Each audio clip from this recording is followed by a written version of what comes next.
위해서 기도하시겠습니다.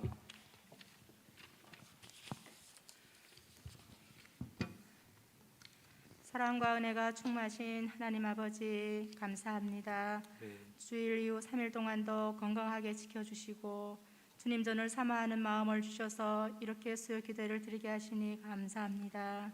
오미크론이 확산되어 많은 성도와 이웃이 고통당하고 있습니다. 위로해 주시고 힘 주셔서 속히 회복될 수 있도록 은혜 더하여 주시옵소서. 아멘. 속히 오미크론 코로나가 잠잠하게 하시고 예배와 교제와 전도에 지장받지 않도록 은혜 베풀어 주시옵소서. 이럴 때일수록 더욱 말씀 의지하여 말씀 안에 바로 세워지게 하시고 느슨해지고 흩어진 우리의 마음을 다시 주님의 성전으로 모일 수 있도록 은혜 더하여 주시옵소서. 아멘. 전기가 동하다는 새의 표를 가지고 함께 전도하고 기도하고 소통하는 가운데 하나님을 만나게 하시고 다음 세대를 든든히 세워나가는 하나님의 교회가 되게 하시옵소서. 네. 신학기를 맞아 좋은 선생님, 좋은 친구들을 붙여주시고 네. 신나는 학교 생활이 되어 그곳에서 하나님을 자랑하는 믿음의 자녀들이 되게 하여 주시옵소서. 네. 특별히 금요일, 토요일은 6070 세대를 위한 행복 콘서트가 있습니다. 행복 콘서트를 통해 연약한 우리의 마음이 더욱 강건해지는 성령 충만한 시간이 되게 하여 주시옵소서. 네. 강사 목사님이 전하시는 메시지를 통해 우리의 영이 새로워지고 우리의 믿음이 독수리 날개친같이 하나님을 사모하며 말씀 앞에 순종하고 거룩하고 복된 삶이 되게 하여 주시옵소서. 네. 우리 담임 목사님 영육간에 강건하게 하시고 성령으로 채워주시옵소서. 두 분의 부목사님과 전도사님 중직자들 한마음 한뜻으로 교회를 섬기게 하여 주시옵소서. 새로운 직분자를 세워주신 주님, 부족하고 연약하지만 하나님이 불러주셔서 교회를 섬기게 하시니 감사합니다. 이 땅에서 하나님의 영광을 위해 이웃을 위해 살아가는 직분자가 되게 하시고 하나님을 바라보며 신실하게 나아갈 수 있도록 은혜 베풀어 주시옵소서. 아멘. 사랑의 하나님 아버지, 이 나라에 새로운 대통령을 세워주시니 감사합니다. 국가를 안정적으로 이끌어 나갈 수 있도록 지혜와 능력을 허락하여 주시고 하나님을 두려워하는 지도자가 되게 하여 주시옵소서. 이 시간 말씀을 선포하시는 진종환 목사님에게 성령으로 기름 부어 주시옵소서.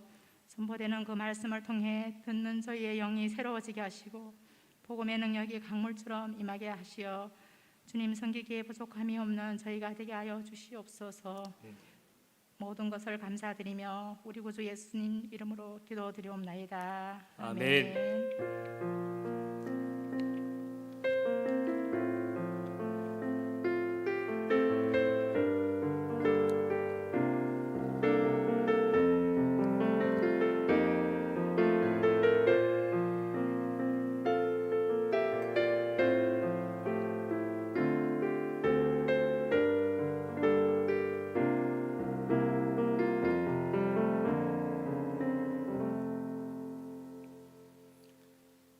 하나님 말씀 함께 보겠습니다. 레위기 8장 1절부터 36절입니다.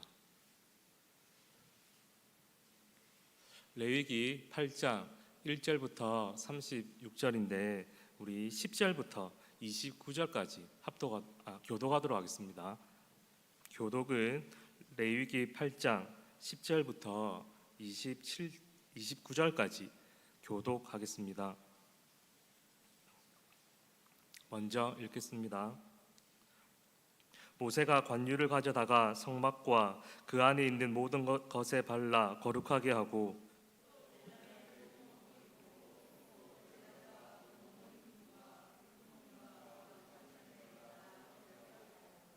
또 관유를 아론의 머리에 붓고 그에게 발라 거룩하게 하고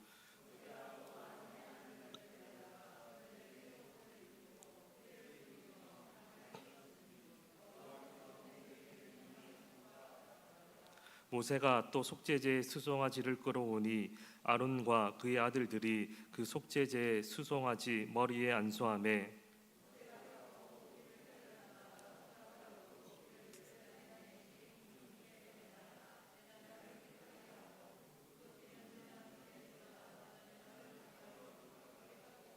또 내장에 덮인 모든 기름과 간 껍질과 두 콩팥과 그 기름을 가져다가 모세가 제단 위에 불사르고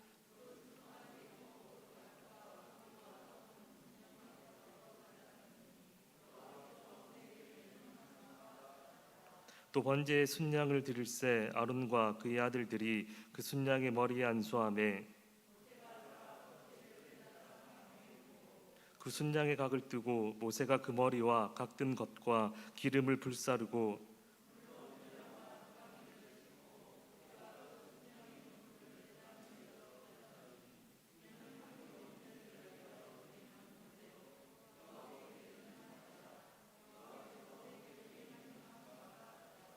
또 다른 순양 곧 위임식의 순양을 드릴새 아론과 그의 아들들이 그 순양의 머리에 안수하매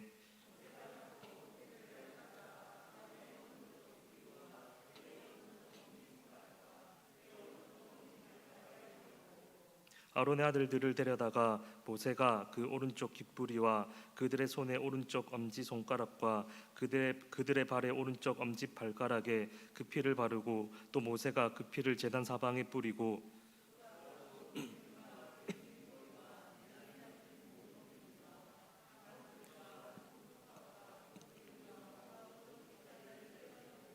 여호와 앞 무교병 광주리에서 무교병 한 개와 기름 섞은 떡 한 개와 전병 한 개를 가져다가 그 기름 위에와 오른쪽 뒷다리 위에 놓아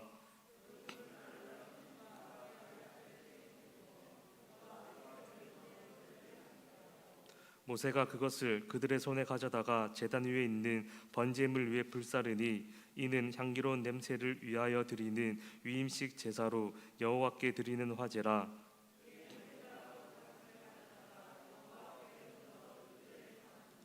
이는 위임식에서 잡은 순양 중 모세의 몫이라 여호와께서 모세에게 명령하심과 같았더라. 아멘. 제사장 위임식이라는 제목으로 함께 말씀을 전하도록 하겠습니다. 우리 전하기 전에 우리 3월의 말씀 한번 같이 외치고 말씀 전하도록 하겠습니다. 로마서 3장 23절입니다. 자, 로마서 3장 23절 말씀 한번 우리 암송한 만큼만 함께 합독하겠습니다. 로마서 3장 24절 말씀 시작. 모든 사람이 죄를 범하였음에 하나님의 영광에 이르지 못하더니. 한 번 더 암송하겠습니다. 모든 사람이 죄를 범하였음에 하나님의 영광에 이르지 못하더니. 아멘. 또 한 구절 더 보겠습니다. 6장입니다. 로마서 시작. 죄의 싹슨 사막이요 하나님의 은사는 그리스도 예수 우리 주 안에 있는 영생이니라. 한 번 더 하겠습니다. 죄의 싹슨 사망이요 하나님의 은사는 그리스도 예수 우리 주 안에 있는 영생이니라. 아멘. 3월 암송 말씀을 통하여서 또 암송이 주는 영적인 유익을 충만히 누릴 수 있는 우리들이 되었으면 좋겠습니다. 오늘은 제사장 위임식에 대한 말씀을 통해서 몇 가지 교훈을 얻도록 하겠습니다. 지금까지 1장부터 6장 7절까지 이스라엘 5대 제사에 대해서 한번 살펴보았습니다. 그리고 나서 8장으로 이렇게 오늘 말씀 보게 되는데 그 6장 8절부터 7장까지는 어떤 내용이 있냐면 그 5대 제사에 대해서 보충 설명하는 내용이 6장 8절부터 7장까지 이렇게 기록되어져 있습니다.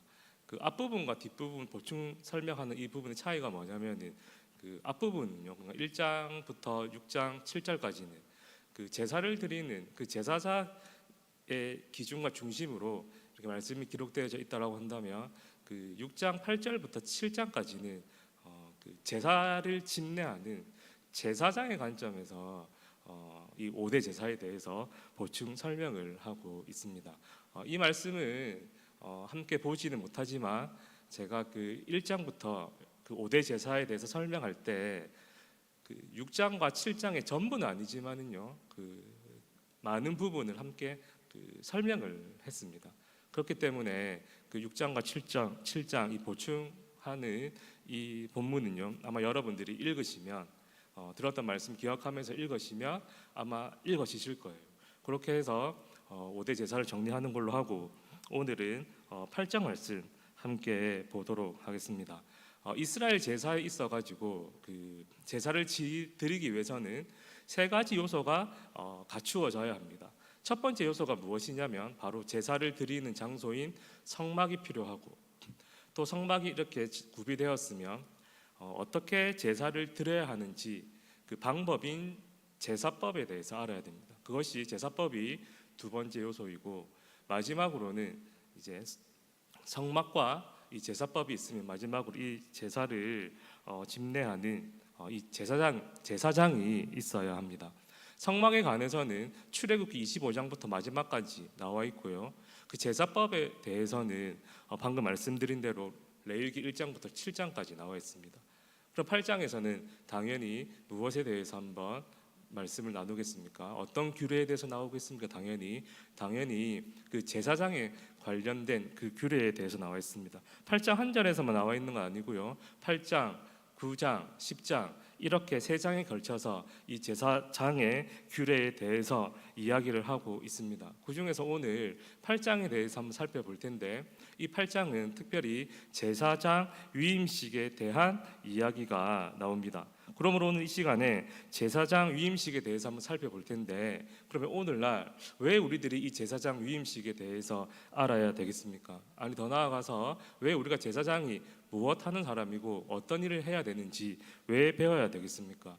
오늘날 신약 시대에는 이 제사장이라고 하는 직분이 없는데도 왜 우리는 이 그 잘 읽어지지 않는, 사실은 우리들이 그 앞에 그 5대 제사에 대해서 배우지 않았으면 8장 말씀이 엄청 복잡하게 느껴지고 잘 읽어지지 않는 부분이거든요. 그럼에도 불구하고 우리가 왜 이 시간에 제사장 위임식에 대해 이 말씀을 살펴보아야 할까요? 우리 한번 신약 말씀 한번 찾아보겠습니다. 우리 앞에 스크린 보고 우리 합독하도록 하겠습니다. 베드로전서 2장 5절입니다. 시작.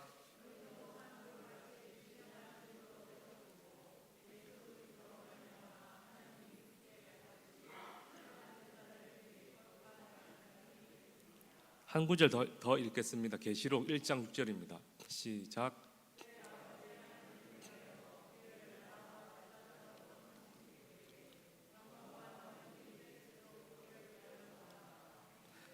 두 구절에 보면은요, 먼저 읽었던 베드로전서 2장 5절에서 하나님께서 우리 믿는 자들을 향하여서 무엇이라고 말했냐면 거룩한 제사장이 될지어다라고 말씀하고 있고, 계시록 1장 6절에서도 우리를 제사장으로 하나님께서 삼으셨다라고 이렇게 이야기를 하고 있습니다.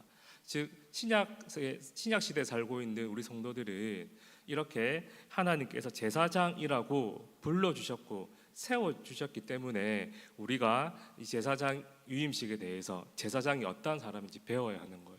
그렇다라고 해가지고 우리들이 문자적인 의미 그대로 이 제사장의 그 직분을 그대로 행하는 것이 아닙니다. 신약 시대에 있어서 하나님께서 제사장으로 부르시고 세워 주셨다라고 하는 것은 우리 모든 믿는 신약 성도들은요, 영적인 제사장으로서 제사장적 삶을 살아가야 된다라고 하는 이유입니다. 우리 베드로전서 2장 9절 말씀 한 번 더 보고, 그러면 하나님께서 우리를 왜 제사장으로 삼아 주셨는지, 그 목적과 이유가 무엇인지, 우리들의 이 제사장으로서 사명이 무엇인지 한번 더 보도록 하겠습니다. 2장 9절입니다. 시작. 그러나 너희는 택하신 족속이요 왕같은 제사장들이요 거룩한 나라요 그의 소유가 된 백성이니 이는 너희를 어두운 데서 불러내어 그의 기이한 빛에 들어가게 하신 이의 아름다운 덕을 선포하게 하려 하심이라. 아멘. 하나님께서 우리들을 제사장으로 불러 주셨습니다. 그리고 그 이유를 보고 무엇이라고 얘기하냐면 바로 하나님의 그 아름다운 덕을 선포하게 하기 위하여서 우리를 제사장으로 불렀다라고 하는 거예요. 즉 우리들이 오늘날 이 제사장적 삶을 살아가야 되는 이유는 무엇이냐면 바로 오늘 우리들의 삶이 이 제사장적인 이 삶의 사명을 감당하기 위함입니다. 그러므로 우리 드렸던 질문 다시 한번 생각해 볼 텐데요. 왜 우리들이 8장, 9장, 10장 이 석장을 통하여서 특별히 오늘은 이 제사장 위임식에 대해 배워야 되겠습니까? 그것은 무엇이냐면 우리들이 먼저 제사장이 된다라고 하는 것이 어떠한 의미인지를 바르게 깨닫고 바르게 이해할 때 우리는 오늘 우리의 삶을 통하여 제사장적인 삶을 제사장에게 주신 그 사명을 잘 감당하는 삶을 살아갈 수 있기 때문입니다. 그러므로 오늘 이 시간에 우리들의 삶이 하나님의 그 아름다운 덕을 선포하는 이 제사장적 삶을 잘 구현해내기 위하여서, 그래서 하나님께 잘했다라고 칭찬 듣기 위하여서 오늘 8장 말씀을 통하여서 제사장이 된다라고 하는 이 의미가 무엇인지 한번 살펴보고 교훈을 얻도록 하겠습니다. 제사장 위임식이라는 말이 제사장이 앞으로 된다라는 그런 뜻 아니겠습니까? 그렇게 해서 8장 말씀을 통하여서 제사장이 된다는 것이 어떠한 의미가 있는지 한번 두 가지 한번 살펴보도록 하겠습니다. 먼저 8장 말씀을 한번 볼 텐데 1장을 한번 보시겠습니다. 1장을 보시면 여호와께서 모세에게 말씀하여 이르시되 이렇게 이야기를 하고 있습니다. 즉 이 제사장 위임식은 모세의 생각과 말이 아니고 또는 인간이 고안해낸 그런 방법이 아니라 하나님께서 직접 그 고안해낸 말씀하신 그 것이다라고 하는 거예요. 이 위임식이. 그러므로 이 제사장 위임식의 이 권위는 모세나 또는 사람에게 있는 것이 아니라 하나님께 있다라고 하는 이 사실을 여러분들이 전제로 하셔야 됩니다. 이렇게 먼저 말씀하신 다음 3절을 보시면 온 회중을 회막문에 모읍니다. 이 제사장 위임식을 갖기 위하여서 그렇게 모은 다음 모세는 아론과 그의 아들들을 데려다가 제사장의 위임식을 위한 준비를 시키고 온 회중이 모인 사람들 앞에 나타나는데요. 그 내용이 1절부터 9절까지의 이야기입니다. 이렇게 아론과 그의 아들들을 온 회중 앞에 모은 다음 우리가 읽었던 10절부터 제사장 위임식 절차가 시작이 됩니다. 그 절차를 좀 더 세부적으로 보면 이 9절 말씀도 포함이 되겠지만 크게 보면 이제 10절부터 이제 본격적으로 이제 이 절차가 시작이 되는데요. 자, 그러면 지금부터 제사장 위임식을 통하여서 제사장이 된다라고 하는 것은 어떠한 의미가 있는지 살펴볼 텐데요. 첫째, 제사장이 된다라고 하는 것은 세상과 구별된 삶을 살아야 한다라는 의미가 있습니다. 우리 12절 말씀 함께 읽겠습니다. 시작. 또 관유를 아론의 머리에 붓고 그에게 발라 거룩하게 하고. 아멘. 읽지는 않았지만 그 10절과 11절을 보시면은요, 이 관유를 아론의 머리 위에 붓고 그에게 바르기 전에 성막과 그 안에 있는 모든 기구를 바릅니다. 또한 제단과 그 성막에 속한 그 성구들을 먼저 이렇게 관유로 붓고 바르게 됩니다. 그렇게 관유를 붓고 바름을 통하여서 이 성막의 기구와 성구들은 하나님께 거룩하게 구별된 거룩한 물건이 되는 것입니다. 이 관유를 어떻게 제조하고 또 이 관유를 어떻게 사용하는지는 이 출애굽기 30장 22절부터 33절에 보면 아주 자세하게 이야기를 하고 있습니다. 특별히 이 관유를 어떻게 어디에 사용해야 되는지 이야기하고 있는데요. 이 관유는요, 아무 곳이나 아무 때나 사용할 수 있는 것이 아니라 오늘 본문 10절, 11절에 이야기하고 있는 대로 오직 성막과 그 성막의 기구인 성구를 거룩하게 구별할 때에만 이 관유를 사용해라라고 말씀하고 있습니다. 출애굽기에. 혹 백성들이 사적으로 이 관유를 만들어서 사용할까봐, 그래서 그 하나님의 거룩하심을 훼손할까봐 이어서 뭐라고 얘기하고 있냐면 이 관유를요 사적으로 만들지 말고 또 심지어 만약에 이것을 만들어서 사람의 몸에 붓거나 바르면 이스라엘 백성 중에 끊어지게 될 것이다, 이렇게 이야기를 합니다. 오늘 10절과 11절에서 보면은요, 그 출애굽기에서 이야기하는 이 규례를 정확하게 지키고 있습니다. 그런데 갑자기 12절에 보시면 이 관유를 그렇게 성막과 그 성구에 바르고 뿌린 다음에 어떻게 하냐면 아론의 머리 위에 붓고 또한 아론에게 그 관유를 발라 거룩하게 구별하는 거예요. 분명히 이것을 사람에게 바르면 그 백성 중에 끊어진다라고 이야기했는데요. 어떻게 된 것일까요? 하나님께서 1절에 보면 여호와 하나님께서 말씀하신 것이다라고 하지 않았습니까? 즉 하나님께서 이 관유를요, 이 제사장 위임식 때 사용하신 것입니다. 어떻게 사용했냐면 아론의 머리에 붓고 그에게 발랐던 거예요. 그래서 거룩하게 만들었던 것입니다. 이것이 무슨 말이냐면 이 관유를 바르고 부으면 성막과 성구의 기구들이 거룩하게 되듯이 지금 이 관유를 이 아론의 머리에 붓고 몸에 바르는 것을 통하여서 이 아론 역시 거룩하게 구별되었다라고 하는 이 사실을 지금 이스라엘 백성들에게 보여주는 것입니다. 그러므로 제사장이 되었다라고 하는 이 의미, 첫 번째 의미가 무엇이냐면요, 바로 이스라엘 백성들과 거룩하게 구별되었다라고 하는 사실이고, 거룩하게 구별된 것 자체가 목적이 아니고 거룩하게 구별함을 통하여서 하나님만 섬기고 일반 백성들과 차별되는 구별된 삶을 살아가야 된다라고 하는 사실입니다. 우리들 역시 마찬가지인데요. 우리들이 이 제사장적인 삶을 잘 감당할 수 있는, 그래서 이 제사장의 사명을 잘 감당하기 위해서는 우리 역시 세상과 거룩하게 구별이 되어야 합니다. 이 제사장이요, 관유를 붓고 발라서 거룩하게 구별됐다라고 한다면, 그렇게 해서 거룩한 삶을 살아야 된다라고 한다면, 오늘 신약에 살고 있는 우리 성도들은 성령의 기름 부으심으로 말미암아 거룩한 삶을 살아갈 수 있고 살아가야 된다라고 하는 거예요. 사실 성령의 기름 부으심이라고 하는 말이 조금은 멀게 느껴지지 않습니까? 왜냐하면 우리가 직접 성령의 기름 붓는 이런 의식이 없기 때문에. 그렇게 해서 저는 이 성령의 기름 부으심으로 우리들이 거룩하고 구별된 삶을 살 수가 있는데, 이 성령의 기름 부으심 대신에 성령 충만이라고 바꾸어도 됩니다. 우리도 좀 더 이해하기 쉽지 않습니까? 우리들이 성령 충만함을 통하여서 우리는 이 세상과 거룩하게 구별되어 거룩한 삶, 즉 제사장 사명을 다하는 삶을 살아갈 수 있다라고 하는 거예요. 무엇을 통해서요? 성령 충만을 통해서. 그러면 여러분, 성령 충만으로 우리들이 이 세상과 구별된 삶을 살아갈 수 있다라고 한다면 성령 충만이 뭘까요? 무엇이, 어떻게 하는 것이 성령 충만일까요? 우리들이 하루에 10시간씩 기도하고 성경을 100장, 200장 읽는다고 해서 그것이 성령 충만한 것이 아닙니다. 그것은 성령 충만의 그 아주 매우 작은 한 요소고 부분이지 그것 자체가 성령 충만이 아닙니다.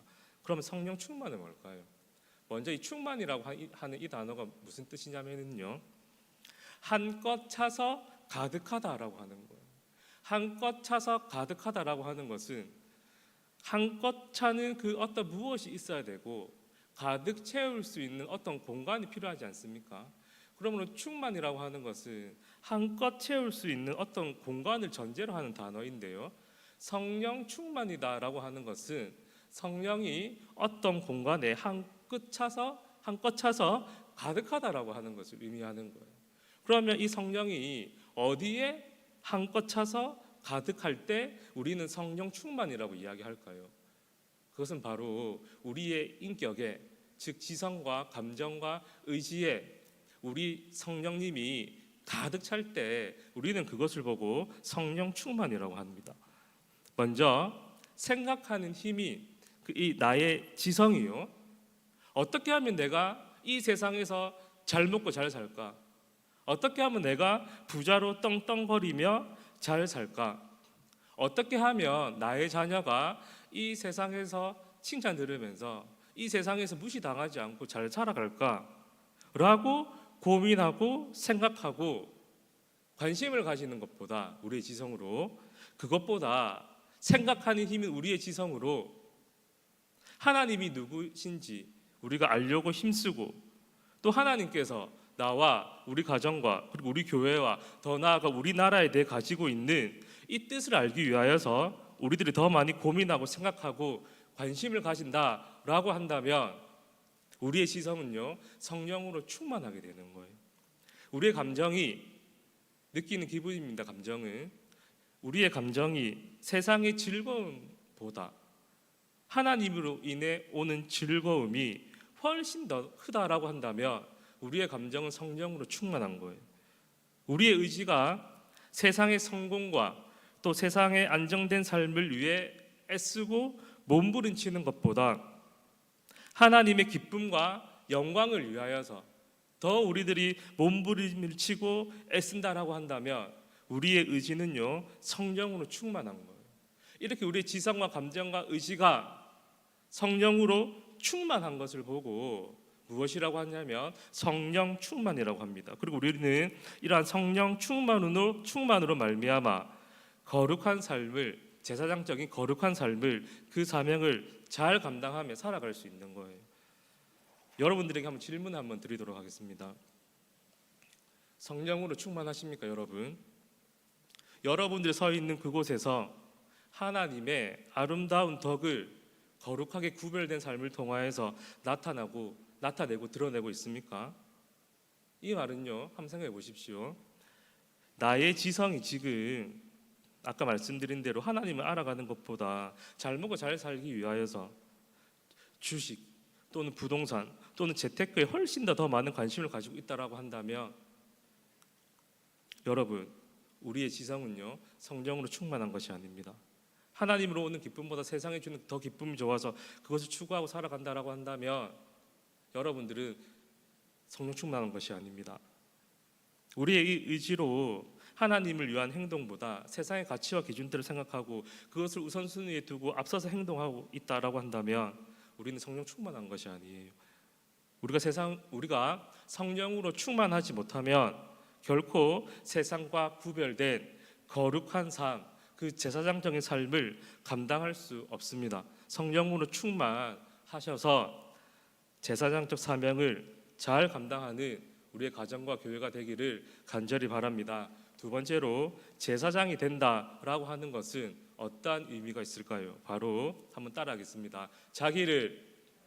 자기를 부인하는 삶을 살아야 합니다.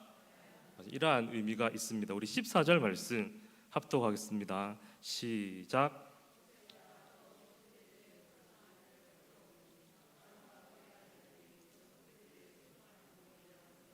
아멘. 13절에서 이제 관유를 성막과 성구와 그리고 제사장에게 붓고 바르는 이 첫 번째 절차가 끝이 나게 되면 두 번째로 14절에 나오는 대로 바로 속죄제를 드리게 됩니다. 이렇게 속죄제를 드리고 나면 그 다음에는 18절 보십시오. 번제를 드리게 되고요. 이 번제를 드리고 난 다음에 22절에 보면 화목제라고 나오진 않지만은 이 제사 절차를 읽어보면 이 화목제를 이야기하는 것이거든요. 화목제를 드리게 됩니다. 그리고 30절에 보면 마지막 절차를 끝으로 이 제사장 위임식이 끝나게 되는데 이렇습니다. 여러분, 우리들이 앞에서 배웠듯이 이 속죄제는 나의 죄를 깨닫고 고백하여 제사함을 받는 것을 이야기하지 않습니까? 그리고 여러분, 그 속건제를 제외하고 나머지 네 가지 제사는요 자발적으로 스스로 드리는 거예요. 누가 시켜서가 아니라. 그러므로 오늘 여기서 속죄제를 드린다라고 하는 것은 제사장이 먼저 자신의 죄를 고백하고 하나님 앞에 용서를 받는 그 절차를 가집니다. 그렇게 된 다음 이제 무엇을 할 수 있냐면요, 번제를 통하여서 이제 내가 깨끗하게 되었으니 이 번제를 통하여서 내가 제사장으로서 하나님 앞에 온전히 희생하고 헌신하는 삶을 살겠습니다라고 이 번제를 통하여서 다짐하는 거예요. 그렇게 다짐을 하게 나면 마지막으로 하나님 앞에서 깨끗해진 이 영과 육으로 하나님을 위해 온전하게 헌신할 수 있는 삶을 살 수 있으니 너무 기쁘고 감사해서 화목제를 통해서 하나님과 이 친밀함을 다시 한번 다지고 하나님과의 이 친밀한 교통 가운데 이 제사장의 역할을 잘 감당하겠습니다라고 이렇게 의미하는 이 절차가 바로 속죄제 그리고 번제 그리고 화목제가 된다라고 하는 것입니다.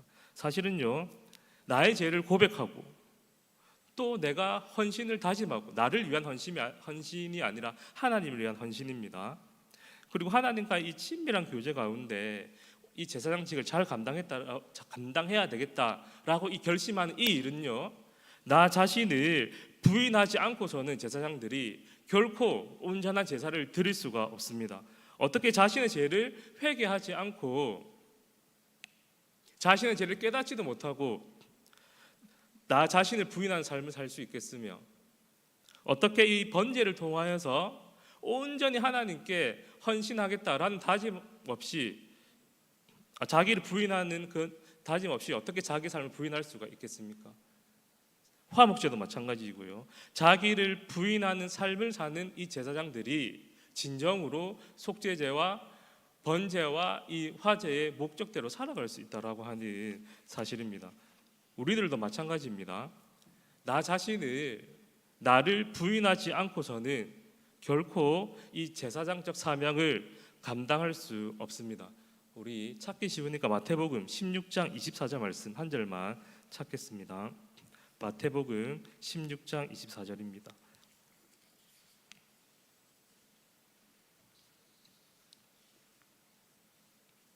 마태복음 16장 24절 말씀 함께 읽겠습니다. 시작. 이에 예수께서 제자들에게 이르시되 누구든지 나를 따라오려거든 자기를 부인하고 자기 십자가를 지고 나를 따를 것이니라. 아멘. 예수님께서 제자들에게 이와 같이 말씀하셨습니다. 나를 따라오기 위해서는, 참된 제자가 되기 위하여서는 오늘 본문에 적용하여 말씀드리면 제사장적인 이 사명을 잘 감당하는 삶을 살기 위하여서는 바로 자기를 부인하고 자기 십자가를 져야 된다라고 얘기하고 있습니다. 자기 십자가를 지는 게 뭘까요? 자기를 부인하고. 여러분, 십자가는 예수 그리스도의 희생과 헌신과 섬김의 그 최고봉을 보여주는 것입니다. 그럼 예수님의 섬김과 그 헌신 그리고 이 희생의 범위는 어디까지냐면 자기의 목숨을 내어줄 만큼입니다. 즉 그 예수님과 같이 희생하고 헌신하고 섬기는 이 일이, 그러니까 목숨을 내어놓을 만큼 자기 십자가를 지면 그것이 곧 자기를 부인하는 삶이요, 자기를 부인하는 그 삶을 통하여서 우리는 제사장적인 이 삶을 이 땅에서 잘 감당할 수 있다라고 하는 사실입니다. 우리의 삶을 한번 돌아보았으면 좋겠습니다. 십자가를 지면서 나를 부인하는 삶을 살고 계십니까? 가정에서, 직장에서, 교회에서 이 내 십자가가 무엇이고 정말 자기 십자가를 지고 이 제사장적 사명을 잘 감당하고 있는지 한번 돌아보았으면 좋겠습니다. 능력이 없어서가 아닙니다. 우리가 힘이 없어서가 아닙니다. 왜냐하면 예수님께서 그러셨거든요. 무엇이 없거나 부족해서 그런 것이 아니라 예수님과 같이 내 자신을 내어주기까지 희생하고 헌신하고 섬기고 있는지 우리의 삶을 한번 돌아보기를 간절히 바랍니다. 자신을 부인하는 삶을 살지 않고서는, 자기 십자가를 지는 삶을 살지 않고서는 결코 제사장적 사명을 감당할 수 없다라고 하는 이 사실을 기억하는 우리들이 되기를 간절히 바랍니다. 말씀을 한번 정리하겠습니다. 제사장 위임식 이 절차를 통하여서 오늘날 우리가 제사장적 사명을 감당하기 위해서 우리가 어떠한 삶을 살아가야 되는지 한번 살펴보았습니다. 먼저는요, 거룩한 삶을 살아가기 위하여서 성령 충만한 삶을 살아가야 된다라는 것이고, 다음으로는 자기를 부인하고 십자가를 지는 그 삶을 살아가는 오늘 우리 성도들을 통하여서 제사장적인 그 사명을 감당하는 삶을 살아갈 수 있습니다. 오늘 말씀을 정리하면서 이런 생각을 한번 해보았습니다. 오늘 이 시대를 그 포스트 모더니즘 시대라고 하지 않습니까? 즉 한마디로 이 시대의 특징이 무엇이냐면 바로 모든 가치와 기준이 자기 중심적으로 생각하고 판단한다라고 하는 거예요. 즉 내가 왕이고 내 말이 다 옳기 때문에 누가 나한테 잘못을 지적하거나 훈계를 하면 안 된다라고 하는 이 시대 사조 속에 우리들이 살아가고 있습니다. 사실은 이 시대 정신이요, 오늘 이야기하는 이 제사장적 이 삶을 살아가는 이 시대 살아가는 이 사고와 완전 반대이지 않습니까? 모두가 내가 다 왕이고 내 말이 옳다라고 이 상황에서 그들과 거룩하게 구별된 삶을 살아가는 것이, 그리고 모두가 내가 다 맞다라고 하는 이 시대 가운데 나 자신을 낮추고 내가 희생하고 헌신하는 이 삶이 결코 이 시대와 정신과 어울리지 않고요. 또 이렇게 살아간다라고 하는 것이 결코 쉬운 일이 아니겠구나라는 생각을 해 보았습니다. 한번 구체적으로 생각해 보았는데 이러한 삶을 살면은요 아마 저는 그렇습니다. 화병이 날 것 같습니다. 속이 터지고 자존심이 상하고 승질이 나고 내가 할 수 있는 모든 것으로 한번 나도 이 세상의 기준과 가치들을 한번 살아보고 싶다라고 하는 마음이 불쑥 이렇게 많이 들었습니다. 이 말씀을 묵상하면서 여러분들도 비슷하다라고 생각이 드는데요. 한번 이 이야기로 여러분들을 격려하고 한번 위로드리고 싶습니다. 제가 자전거를 엄청 좋아하거든요. 어릴 때부터 할 수 있는 운동은 자전거밖에 없었던 것 같습니다. 혼자 자전거를 많이 타고 그렇게 해서 10년 전에 자전거를 한 개 샀습니다. 그 자전거를 몇 개월 전에 팔았어요. 왜냐하면 자꾸 고쳐도 고장이 나가지고 더 고장 나기 전에 좋은 값에 이렇게 팔 기회가 생겨가지고 작년 겨울에 자전거를 이렇게 팔았습니다. 팔기 전까지 제가 자전거를 탈 때는 일주일에 3번은요 새벽기도 마치고 우리 그 밑에 그 아파트 공사하잖아요. 이제 많이 지어졌던데 그쪽을 지나 보면 군부대가 나오고 군부대를 지나면 그 양떼 목장이 나오지 않습니까? 거기에 이제 일주일에 3번 새벽기도 마치고 운동을 하러 갔습니다. 가기 전에는 제가 자전거를 너무 좋아하기 때문에 이렇게 얘기하면 진짜 오버한다라고 생각할 수 있겠지만 저는 자전거 안장에서 페달을 돌리면은요 내가 지금 살아있구나 내가 지금 숨쉬고 있구나 라는 생각이 들어요. 농담이 아니고 우리 성경을 보면서 하나님 앞에 그렇게 생각해야 되는데 그냥 자전거를 타고 페달을 굴면 그런 생각이 들어요. 너무 행복해요. 타러 가기 전까지는 막 기대하고 설레거든요. 오늘 다 죽었다. 오늘 내가 한번 멋지게 한번 라이딩을 해가지고 정점을 찍고 내려오겠다. 내가 목표한 그 양떼 목장에서 양을 보면서 사진도 한번 찍고 바람 쐬고 물도 한번 마시고 기분 좋게 내려와서 교회 출근하고 또 이렇게 사무실 나오겠다라고 즐거운 마음으로 페달을 밟아 가는데 그 산을 올라가면은요 어느 순간이 되면은요 제가 자전거를 잘 타는 편이 아니기 때문에 숨이 안 쉬어져가 너무 힘들어가지고 막 심장이 터질 것 같고 허벅지 근육은 막 그냥 제 다리 자르고 싶을 만큼 산에 자전거를 타보고 가신 분들 아마 이해하실 겁니다. 너무 힘들어요. 그래서 새벽마다 내가 지금 이거 뭐 하는 짓이지? 내가 지금 이 새벽에 잠 안 자고 이렇게 힘든 일을 왜 하고 있는 것이지? 그 위에서 정상에 도착하기 전까지 목표에 이르기 전까지 정말 오만 생각이 다 듭니다. 그렇게 해서 내가 다시 내일은 절대 오나 봐라 절대 안 온다 이 생각으로 정상에 딱 도착하거든요. 그러면 정상에서 그 양떼 목장을 바라보고 또 시원한 바람을 쐬면서 그 가방에 준비한 음료수를 한 잔 딱 마시면은요 올라오면서 힘들었던 그 모든 그 힘듦과 그 5만 가지 생각 싹 사라집니다. 좋다. 이 목표를 달성한 이 기쁨뿐만이 아니고요 그 정상에서 느끼는 이 기분은 그 목표를 달성한 사람만이 아마 이해를 할 겁니다. 동일하게 여러분들에게 권면드리고 싶습니다. 제사장적 사명을 잘 감당한 이 삶이 이 시대 정신과 정반대고 손가락질 받을 수도 있고 결코 쉽지 않은 그런 삶입니다. 그럼에도 불구하고 예수 그리스도를 사랑하여 그 십자가의 사랑으로 내가 구원받았다라고 한다면 그리고 그 희생과 헌신과 이 섬김의 DNA가 내 안에 있다라고 한다면 우리는요 기꺼이 이 제사장적 사명을 이루는 이 두 가지의 삶을 살아갈 수가 있습니다. 비록 그 과정이 힘들고 어렵더라도 우리의 삶 가운데 작은 것 하나 우리가 제사장적 사명을 다하는 삶을 살았을 때 우리는요 사명자가 사명을 다했을 때 오는 그 기쁨을 온전히 누리게 될 것이고 그 기쁨은요 내가 사명을 다하면서 오는 모든 고통과 어려움을 다 잊게 만들 것이고 또다시 사명자의 이 삶을 살아갈 수 있는 자리로 우리를 초대할 것입니다. 이 사실을 기억하시고 제사장적 사명을 다하는 그 삶을 통하여서 하나님이 주시는 참된 기쁨과 복을 누릴 수 있는 우리의 가정과 교회가 되기를 간절히 바랍니다. 우리 말씀 기억하시면서 한번 말씀을 기억하면서 합심해서 기도하도록 하겠습니다. 하나님 우리들을 제사장으로 불러주셔서 감사합니다. 하나님 부족하고 연약한 이 죄인을 하나님의 덕을 선포할 수 있는 이 사명을 허락해 주셔서 너무나 감사를 드립니다. 하나님 이 세상과 거룩한 구별된 삶을 살기를 간절히 소원합니다. 성령 충만을 간절히 원합니다. 성령 충만한 삶을 살아갈 수 있도록 우리를 도와주시고 무엇보다 나 자신을 부인하고 나의 십자가를 짐으로 말미암아 하나님께서 내게 맡기신 이 제사장적 사명의 삶을 잘 감당하는 우리의 가정과 교회가 될 수 있도록 성령 하나님 역사하여 주시옵소서. 우리 시간에 주님의 이름 한번 부르신 후에 합심해서 기도하도록 하겠습니다. 주여, 아버지 하나님 너무나 감사를 드립니다. 아버지 이 시간 또한 대면 예배로 온라인 예배로 아버지 말씀 들으시도록 해주시고 너무나 감사를 드립니다.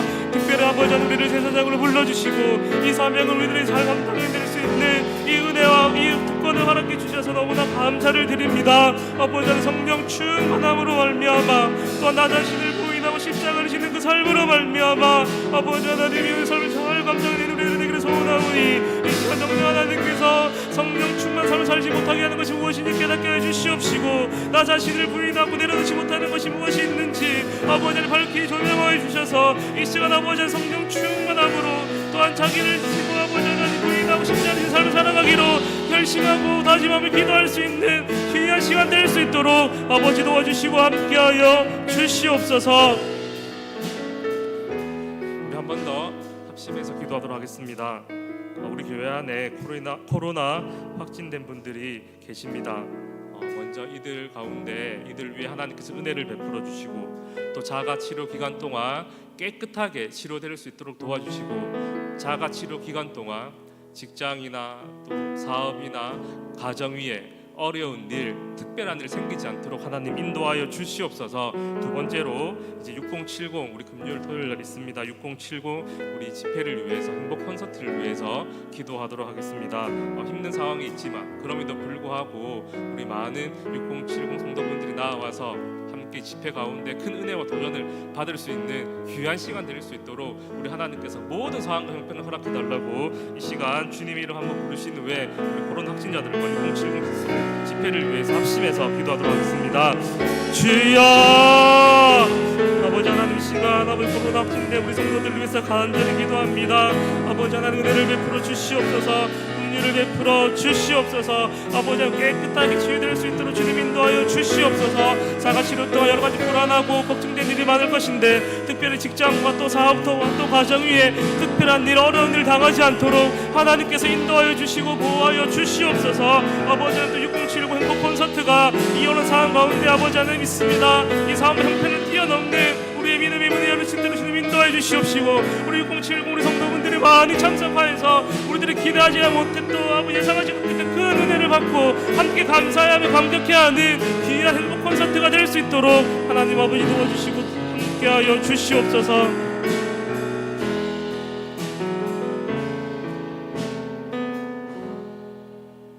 사랑과 은혜가 많으신 하나님 아버지 3일 동안 저희들 지켜주시고 또 이렇게 기도의 자리에 나올 수 있도록 모든 상황과 형편을 허락해 주신 것 너무나 감사를 드립니다. 하나님께서 맡기신 이 부르시고 맡기신 이 제사장의 삶과 이 사명을 잘 감당할 수 있는 우리의 가정과 교회가 될 수 있도록 주님 인도하여 주시옵소서. 이 사명을 다했을 때 사명을 감당한 자만이 경험하고 깨닫고 누릴 수 있는 그 기쁨과 감사와 그 영광을 온전히 누림으로 또다시 이 사명자의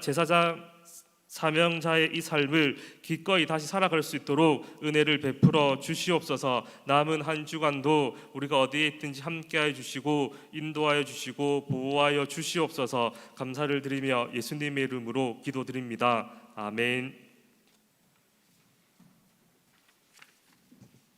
교회 소식 알려드리도록 하겠습니다. 저는 이제 자가격리가 해제되어서 오늘부터 이제 수요 예배를 드릴 수 있게 되었습니다.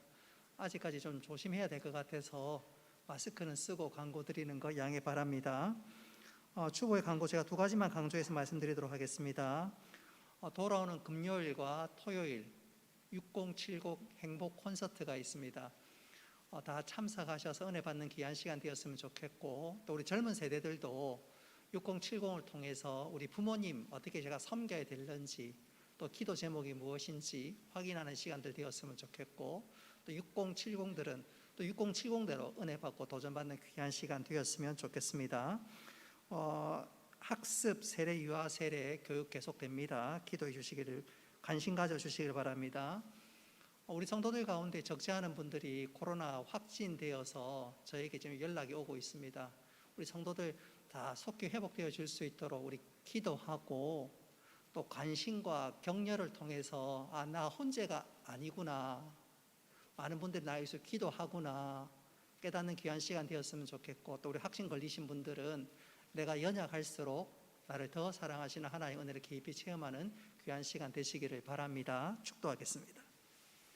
이제는 주 예수 그리스도의 은혜와 하나님 아버지의 크신 사랑과 성령님의 교통하심과 위로하심과 복 내려주심이 사랑하는 주의 백성들 머리 위에 영원토록 함께 있을지어다. 아멘.